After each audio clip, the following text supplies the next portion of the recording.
আসসালামু আলাইকুম, I am মিশর, this is my YouTube channel. প্রতিদিনের ন্যায় আজকেও আমি চলে আসলাম আমার দিনের আপডেট বা দিনের ডকুমেন্টারি তৈরি করার জন্য। তো প্রতিদিনের ন্যায় আমি আমার ডকুমেন্টারি তৈরি করি। তো আজকেও আবার দিনটা অনেক ভালো গেছে। আজকে শুক্রবার ছিল। তো সকালবেলা বরাবরের ন্যায় আমি ঘুম থেকে ওঠার চেষ্টা করেছি।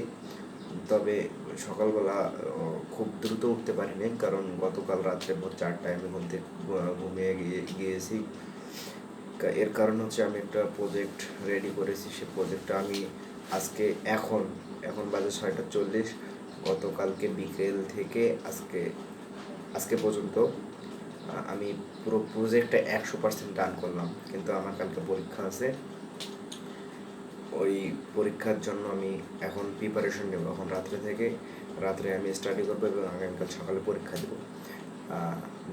যে এবং আরেকটা বিষয়, সেটা হচ্ছে আজকে আমি একটা মিনিটও সোশ্যাল মিডিয়ায় স্ক্রলিং এবং ফোন ব্যবহার করিনি।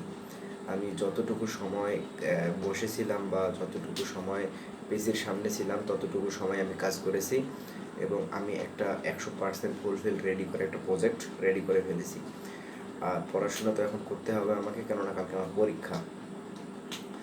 আর আমি যে বিষয়টা আজকে শিখলাম সেটা হচ্ছে যে একটু করে উন্নতি করলেই বা একটু করে এগোলেই আমি আমার সফলতার দিকে এগোতে পারবো। একদিনে না হোক, আমি একদিন ঠিকই পারবো। তো আমি প্রতিদিনই ভুল করছি। তো আজকেও আমি নামাজটা ঠিক মতো পড়তে পারিনি। জুমার নামাজ পড়েছি, ফুটবল খেলেছি। তো দিনের প্রথম ভাগটা আমার ওই সব করতেই শেষ হয়ে গেছে।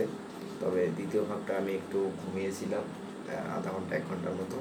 তারপর আমি উঠে কাজটা শেষ করলাম। তো যাই হোক, এই ছিল আমার আজকের আপডেট। একটা বিষয় হচ্ছে, আমি প্রতিদিনই শিখতেছি, প্রতিদিন ভুল করতেছি, কিন্তু আমি থামতেছি না। আমি থামবো না, আমি হারবো না, আমি থামতে শিখিনি। আমাকে গেইন করতে হবে, আমাকে সাকসেস হতে হবে। তো এই চিন্তা বা এই প্রেশার নিয়েই আমি কাজ করতেছি। বাকিটা ফলাফল দেন মালিক আল্লাহ তাআলা।